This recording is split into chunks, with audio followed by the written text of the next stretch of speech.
आइए आज मैं इस वीडियो में आपको बताऊंगा, चाहे आप क्लास 10th के स्टूडेंट हो, चाहे 12th का या जनरल कंपटीशन का हो, सभी स्टूडेंट के लिए यह वीडियो इम्पोर्टेंट है।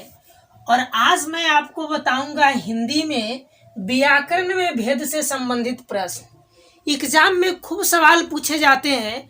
अगर इतना को आप अगर कर लेते हैं तो एग्जाम में 3 से 4 नंबर आप आसानी से ला सकते हैं।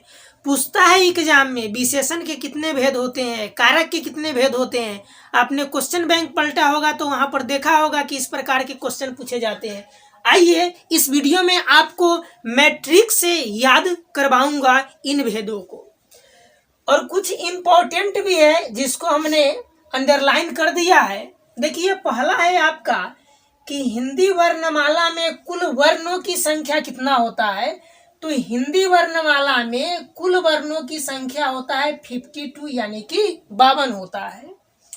फिर आगे देखिए, वर्ण के भेद।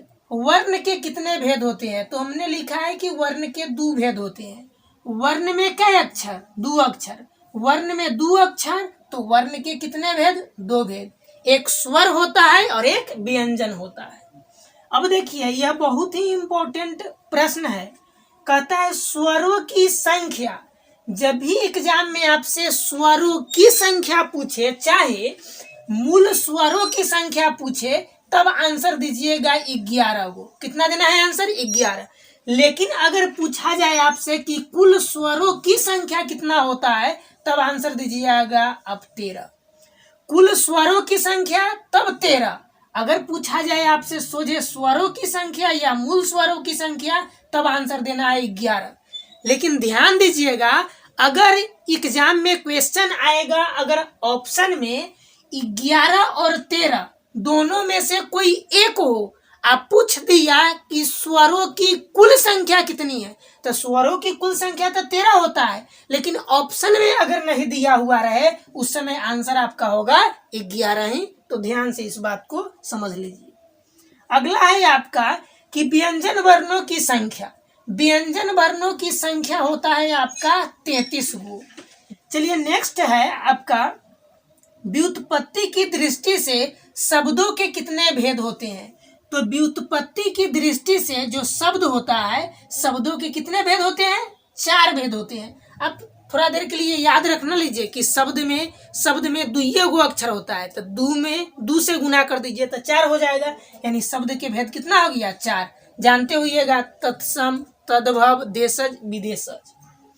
आगे है आपका इम्पोर्टेंट संज्ञा। संज्ञा के कितने भेद होते हैं? तो संज्ञा के 5 भेद होते हैं।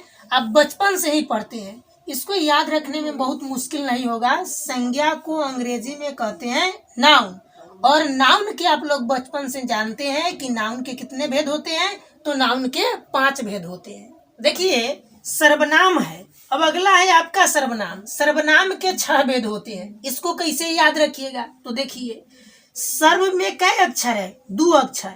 और नाम लिखिए NAME नाम। तो 1 2 3 4, 4 यहाँ 2 यहाँ, यानी सर्वनाम के कितने भेद हो गए? 4 भेद हो गए। आराम से याद हो जाएगा। अब अगला इंपॉर्टेंट है विशेषण। विशेषण के कितने भेद होते हैं?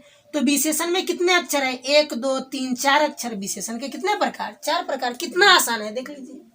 उसके बाद है आपका क्रिया। क्रिया में देख लीजिए 2 अक्षर है। क्रिया के कितने भेद? 2 भेद हो गए। अब देख लीजिए काल। आप तो जानते हैं कि काल को अंग्रेजी में क्या कहते हैं? तो टेंस कहते हैं। आप बचपने से पढ़े थे आप लोग। टेंस के कितने भेद? तो टेंस के होते हैं 3 भेद। Present tense, past tense, future tense, वर्तमान काल, भूतकाल, भविष्यत काल। ये तो आप लोग बचपन से ही जानते हैं। अब नेक्स्ट है आपका वाच्य। मालूम है, वाच्य को अंग्रेजी में वॉइस कहते हैं, और वॉइस अंग्रेजी में 2 ही होते हैं, लेकिन हिंदी में वॉइस 3 होता है।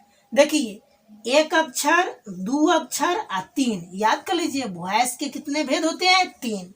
आप लोग जानते हैं कि कर्तृवाच्य, कर्मवाच्य, और एक होता है भाववाच्य। वो होता है आपका हिंदी में। वाच्य के कितने भेद? 3 भेद। 3 अक्षर, 3 भेद। अब देखिए, यहाँ हमने लिखा है अव्यय। अव्यय में 4 अक्षर, अव्यय के 4 भेद। अब नेक्स्ट है आपका क्रिया विशेषण। क्रिया विशेषण क्रिया विशेषण के भी हैं 4 प्रकार, यानी कि विशेषण के भी 4, एडजेक्टिव के भी 4 और एडवर्ब यानी कि क्रिया विशेषण के भी 4 ही भेद होता है। अब देखिए संबंध बोधक, जिसको अंग्रेजी में कहते हैं प्रेपोजिशन, और प्रेपोजिशन यानी कि हिंदी में संबंध बोधक के होते हैं 2 भेद, और समुच्चय बोधक यानी कि कंजंक्शन, इनके भी कितने भेद होते हैं हिंदी में? 2 ही होता है। अब है आपका लिंग, इंपॉर्टेंट है। लिंग में 2 अक्षर, लिंग के कितने भेद? 2 भेद। अब देखिए वचन, जिसको अंग्रेजी में हम लोग बोलते हैं नंबर। आप लोग जानते हैं नंबर, एक वचन, द्विवचन, एक वचन, बहुवचन, सिंगुलर और प्लुरल, यानी कि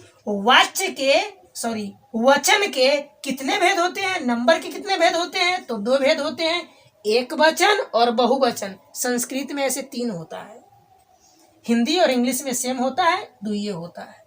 अब देखिए इंपॉर्टेंट में है कारक, बहुत ही इंपॉर्टेंट है और आपने बचपन से ही पढ़ा है, कर्ता ने कर्म को करण से, जानते ही हैं कि कारक के कितने भेद होते हैं? 8 भेद होते हैं। अब देखिए समास है, समास में 3 अक्षर, इसमें कर दीजिए गुना 2 से, हो जाएगा 6 अक्षर, यानी समास के कितने भेद? 6 भेद। कभी कभी देखिएगा कि ऑप्शन में समास के 6 भेद नहीं मिलेगा, तब उस समय आपको आंसर मारना है समास के 4 भेद। क्यों मारना है उसका मैं प्रूफ बताता हूँ। देखिए समास के ऐसे 6 प्रकार में होता है। तत्पुरुष समास आपका हो गया, फिर आपका हो गया कर्मधारय समास, फिर बहुव्रीहि समास हो गया, द्वंद्व समास आपका हो गया, द्वंद्व के बाद द्विगु समास हो गया, अव्ययी भाव समास हो गया। तो इस समास के 6 प्रकार, लेकिन जब ऑप्शन में 6 ना रहे तब आंसर 4 मारिएगा। तो 4 में कौन कौन होता है? तो देखिए जिसका प्रथम पद प्रधान होता है उसे हम लोग बोलते हैं अव्ययी भाव समास, तो 1 हो गया। जिसका अंतिम पद प्रधान होता है उसे बोलते हैं तत्पुरुष समास, तो 2 हो गया।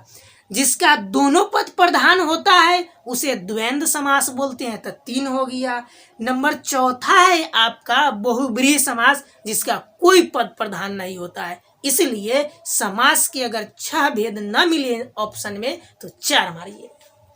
अब देखिए संधि, संधि में 3 अक्षर है, तो संधि के कितने भेद? 3 भेद है।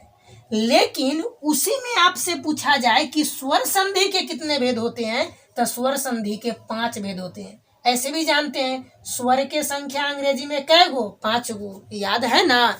ए, ई, आई, ओ और यू होता है 5 गो।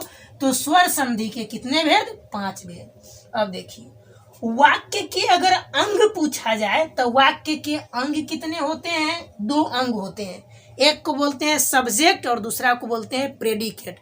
जैसे राम आम खाता है, इसमें राम हो गया आपका सब्जेक्ट, बाकी बात बचा से हो गया प्रेडिकेट, यानी कि सब्जेक्ट को उद्देश्य बोलते हैं, बाकी बात को हम विधेय बोलते हैं। अब देखिए लेकिन अगर आपसे पूछा जाए कि वाक्य के अंक न बताइए, पूछा जाएगा कि रचना के आधार पर वाक्य के कितने भेद होते हैं, और यह क्लास 12th में पूछा जा चुका है। तो रचना के आधार पर वाक्य में 3 अक्षर और रचना में भी 3 अक्षर, तो रचना के आधार पर वाक्य के भी कितने भेद होंगे? 3 भेद होंगे। लेकिन पूछा जाए अर्थ के आधार पर वाक्य के कितने भेद होते हैं, तब दीजिएगा आंसर 8। अर्थ 8, अर्थ 8, अर्थ के आधार पर वाक्य के कितने भेद? 4 भेद। अब देखिए अब नेक्स्ट है आपका पदबंध। तो पदबंध में 4 अक्षर, पदबंध के भेद भी कितने? 4।